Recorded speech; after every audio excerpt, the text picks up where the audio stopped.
Salut, dans cet épisode de podcast, je voudrais parler ici de l'avant-départ à Maurice. Pourquoi? Parce que mon corps il a somatisé et surtout sur la partie gauche. Et ça c'est également important d'en parler. À la base, j'hésitais, je voulais faire cette vidéo avant de partir à Maurice, quand j'étais encore en France, pour vraiment capter le moment en fait, le moment émotionnel, être vraiment dans la spontanéité. J'ai hésité, je me suis dit ouais, est-ce qu'il ne vaudrait pas mieux être dans l'énergie de Maurice, être attendre d'être là-bas, et finalement, j'ai attendu d'être ici. Je tiens à en parler parce que pour moi, ça fait partie de l'honnêteté, de l'authenticité dans le cadre du digital nomade ou en tout cas de partir en tant que pseudo-expat. Parce que pour moi, comme j'ai dit, le vrai expat, c'est vraiment celui qui est intégré dans le pays, qui a ses comptes bancaires notamment ouverts, carte bancaire locale, adresse administrative, siège d'entreprise dans le cadre de l'entrepreneur, etc. Donc là, pseudo-expat parce que c'est digital nomade, mais vraiment en version fixe, géolocalisé à un endroit. Et en fait, ce qu'il faut savoir, c'est qu'avant de partir à Maurice, j'hésitais d'ailleurs à faire des vlogs à J-15, J-13, etc. Dis-moi si ça t'aurait intéressé d'ailleurs en commentaire juste en dessous de cette vidéo. Et grosso modo, J-15, donc 15 jours avant le départ, il y a vraiment eu une excitation émotionnelle, un mélange émotionnel en fait. C'est-à-dire qu'à la fois, au niveau de mon âme, elle était super excitée de partir à la Véate parce que vraiment c'est un appel de l'âme de partir à Maurice et de partir, pour tout un tas de raisons d'ailleurs, de faire l'expérience du voyage seul. Parce que j'ai quasiment pas voyagé seul, à part quand j'avais 18 ans et encore pas tellement, j'étais rejoindre ma soeur à l'époque à Londres, donc vraiment le premier vraiment vrai voyage seul entre guillemets, et faire l'expérience effectivement de ce qui se rapproche le plus possible de la vie d'expat, parce que voilà, j'ai pris mon matos de sport pour avoir ma routine sportive, la valise en version vraiment confort et pas le sac à dos cette fois-ci, et contrairement aux 2 ans de voyage en Asie à temps plein où j'ai bougé, j'ai vadrouillé dans 10 pays d'Asie et même à l'intérieur du pays dans plusieurs endroits, je suis pas vraiment resté fixe longtemps, en tout cas ça dépendait des endroits, un mois et demi. Mais là vraiment fixe pendant 2 mois au même endroit. Alors bien sûr je fais le tour de Maurice, mais en tout cas fixe. Et donc à côté de ça, au-delà de l'appel de l'âme, il y a forcément l'ego qui flippait. Pourquoi? Parce que l'ego, il a besoin de repères, il a besoin de sécurité. Et donc là, on était vraiment dans, entre guillemets, une illusion d'insécurité, c'est-à-dire l'inconnu le plus total, le plus complet. Et forcément, ça, l'ego, il aime pas. Et en fait, ce qui est fou, c'est que ouais, ça a commencé 15 jours avant, mon corps, il a commencé à somatiser. Alors heureusement, c'était que des trucs bénins, mais tu vois, la symbolique est forte parce que c'était que des symptômes du côté gauche. Alors pour la petite histoire, tu le sais pas, le corps grosso modo il est divisé on va dire en 2 parties, sur le plan énergétique et la signification émotionnelle, psychologique, spirituelle, etc. de ça, c'est grosso modo la partie droite, ça symbolise l'avenir, le fait d'aller de l'avant vers le futur, et la partie gauche, c'est relié associé au passé. Et du coup, j'ai pas arrêté de me prendre des pets du côté gauche. Ça a commencé. Alors, il y avait, je sais plus tellement dans l'ordre, mais il y avait déjà les dents. Du coup, j'ai pris rendez-vous chez le dentiste. Alors, du coup, là où je suis dans le Périgord, c'est le désert médical. C'est une honte d'ailleurs. Du coup, j'ai pris rendez-vous à Toulouse parce qu'il faut aller dans les grandes villes. Et donc, j'ai fait un bilan, enfin bref. Et parce que ça a commencé avec les gencives qui saignent. Après, bon, le détartrage, ça faisait un moment. Mais après, c'est pareil. Un coup, j'avais mal à une autre dent. Alors là, c'était côté droit et gauche d'ailleurs. Après, bon, il y avait des caries à traiter, etc. Et ça s'est réveillé comme ça d'un coup. Et après, ça allait beaucoup mieux forcément depuis que je suis arrivé à Maurice. Et parce que ça a traité aussi. Mais en tout cas, voilà. Après, il y a eu aussi au niveau de l'épaule, quand j'ai fait des exos avec la méthode CTS, au niveau ça commence avec le deltoïde. Pourtant, j'ai pas forcé plus que d'habitude en faisant de la pliométrie, c'est-à-dire des pompes explosives. Après, ça a irradié, entre guillemets, ça s'est déplacé vers l'omoplate. Gauche, pareil. Après le bras, non, je crois pas. Après, ça allait mieux. Après, il y a eu le pied, parce que j'ai fait tomber, comme par hasard, sans faire gaffe, ce téléphone qui, mine de rien, fait son poids, le Google Pixel 7 Pro avec la coque. Et encore, cette coque, je l'ai allégée. Sur le pied, donc au niveau, je crois que c'était vers le gros orteil, un truc comme ça s'est déplacé vers le métatarse, vers le côté extérieur du pied gauche. Donc là aussi c'est intéressant au niveau symbolique parce que le pied c'est le fait d'avancer, et en fait là où ça provoquait de la tension, de la douleur, alors douleur toute proportion gardée, hein, bien sûr sur une échelle de 1 à 10 c'était largement supportable, mais c'était plus le fait que en fait, au moment de faire l'extension de la foulée, c'est là où ça faisait la douleur. Et la symbolique est très intéressante parce qu'en fait, dans cette signification-là, quand tu fais comme ça la foulée, c'est pour accompagner vraiment le pied, c'est pour vraiment, ça symbolise le mouvement, le fait d'aller vers l'avant. Et en fait, ça symbolisait tout ça, ces symptômes étaient reliés au même point. Ça symbolisait le fait que, voilà, le passé, l'ego en tout cas, te rattachait encore au passé. Et flipper encore, c'était on va dire les derniers résidus émotionnels pour vraiment sauter le pas, aller de l'avant, et parce que voilà, forcément la date butoir approchait, et forcément voilà, l'ego était en flip quoi. Et donc il y avait un côté un petit peu flippant, mais à la fois terriblement excitant. Alors, flippant un petit peu dans le sens où même si j'avais quand même confiance, c'était plus le fait, le stress de, tu sais, quand tu fais ce genre de voyage, tu as envie d'être enfin, tu as besoin d'être en pleine forme physique pour vraiment profiter à fond. Et c'était plus le fait de merde, si je pars avec un pet assis à droite, à gauche, voilà, ça risque de gâcher, on va dire, quelque part bêtement ce voyage. Même si, encore une fois, tout ça c'est psychologique parce que, voilà, quand j'ai voyagé 2 ans en Asie, alors si j'ai pris quand même 2-3 pets, mais heureusement c'était bénin, voilà, il y a toujours quand même des solutions à ce genre de problème. Et je sais plus encore ce qu'il y avait.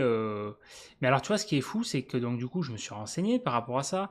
Et je me suis dit, bon, j'hésitais à prendre un rendez-vous avec un médecin. J'ai dit non, j'ai quand même pas prendre rendez-vous avec un médecin. Et j'ai hésité. Après, j'ai quand même regardé par curiosité. Et le prochain rendez-vous, c'était le 2 avril. J'ai dit, bon, vas-y, tant pis, on va se rattacher à ça, on va faire confiance.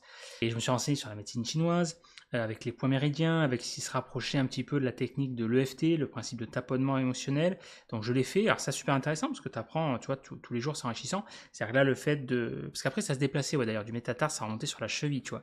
Cheville aussi symboliquement intéressant, celle qui supporte tout le poids. Et en fait, pour enlever la douleur, dans cet exemple-là, la cheville, le côté le pied gauche, j'ai libéré au niveau du point méridien. Alors attends, je vais vérifier le retour caméra pour vérifier qu'on voit la main ici. Ici, alors je sais plus le point, il y a je crois que c'est, alors le point karaté, je crois que c'est un peu plus haut. Et il y a un autre point méridien ici qui est intéressant. Alors il y en a d'autres d'ailleurs, là pour le coup du même côté, genou et tout, mais généralement c'est le point opposé. Et donc voilà, tu fais des massages, des trucs comme ça. Et après, en faisant des exercices également de respiration, de visualisation, tu visualises également une lumière verte. Alors, soit une lumière verte ou une lumière dorée qui te libère, qui absorbe cette énergie, qui la ramène vers la terre, qui te purifie. Et également, alors je sais plus les phrases exactes, mais qui libère. Tu as également le rituel Ho'oponopono, le rituel hawaïen du pardon, désolé, pardon, merci, je t'aime, tout ça. Et enfin bref, tout un tas de techniques comme ça qui est intéressante. En fait, le but, c'est de conscientiser ta démarche et d'émettre cette intention-là. Et ce qui est fou, c'est que je me rappelle quand j'avais fait ça, parce qu'au départ, j'avais mis de la glace et tout sur le pied et tout. Et en faisant cette technique avec la médecine chinoise comme ça, et les tapotements et tout, et avec ces exercices quelque part de mantra, de visualisation, de conscience, de demande de pardon et tout, c'est fou parce que d'un coup, pouf, ça allait mieux, la douleur est partie d'un coup, tac. Et c'est là où tu te rends compte, tu te dis, mais la vie c'est quand même une blague, c'est vraiment somatique.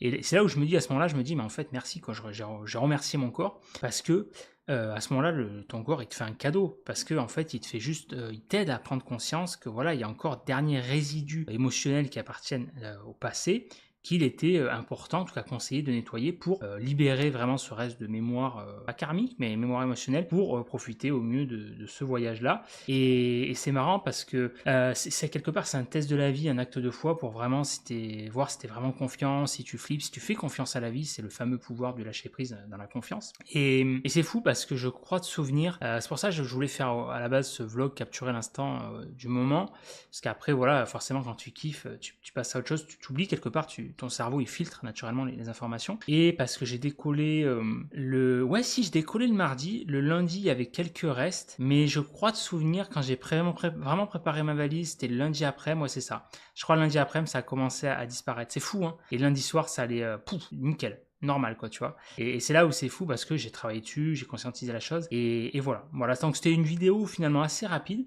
Je vérifie si j'avais pas noté 2-3 trucs, vu que c'est toujours en format RAW, en format brut. Mais non, ouais, c'était principalement ça, tu vois, pour te faire part de ce retour d'expérience, je trouve qui est assez intéressant parce que c'est assez intéressant à observer en fait. Et ça fait partie de ce genre d'expérience forcément. Avant le départ, avant la peur de l'inconnu, avant de vivre des choses qui sortent de l'ordinaire, qui sortent du cadre en fait. Et surtout que ce qui est marrant, c'est que intuitivement, quand tu te connais un minimum, tu sais, tu vois par exemple, quand j'ai eu 30 ans, je ne connaissais pas du tout ce que j'allais vivre, c'est-à-dire le contenu de l'expérience en tant que tel, mais intuitivement, je savais que ça allait être fort, ça allait marquer pour moi un changement majeur de vie. Tu vois, ma vie allait prendre vraiment un virage à 180 degrés, un virage important. Et c'est ce qui s'est passé, c'est là justement où j'ai rencontré mon ex. Et là, ce voyage-là, pareil, il y a eu le voyage en Asie, je savais que ça allait être fort, mais je connaissais pas également le contenu de l'expérience, mais je savais également que ça allait être, c'est un voyage qui allait marquer vraiment ma vie, voilà. un avant, un après. Et c'est pareil, ce voyage à Maurice, même si je ne connaissais pas encore le contenu exact de l'expérience, pardon, et même si à l'heure actuelle je ne connais pas encore le début de l'expérience, parce que c'est le début, tu vois, ça fait quoi? On est le 9 avril au moment où je fais cette vidéo. Ça fait... Ouais, putain, ça passe vite, c'est ouf. Une semaine, ouais, un peu plus d'une semaine que je suis arrivé à Maurice.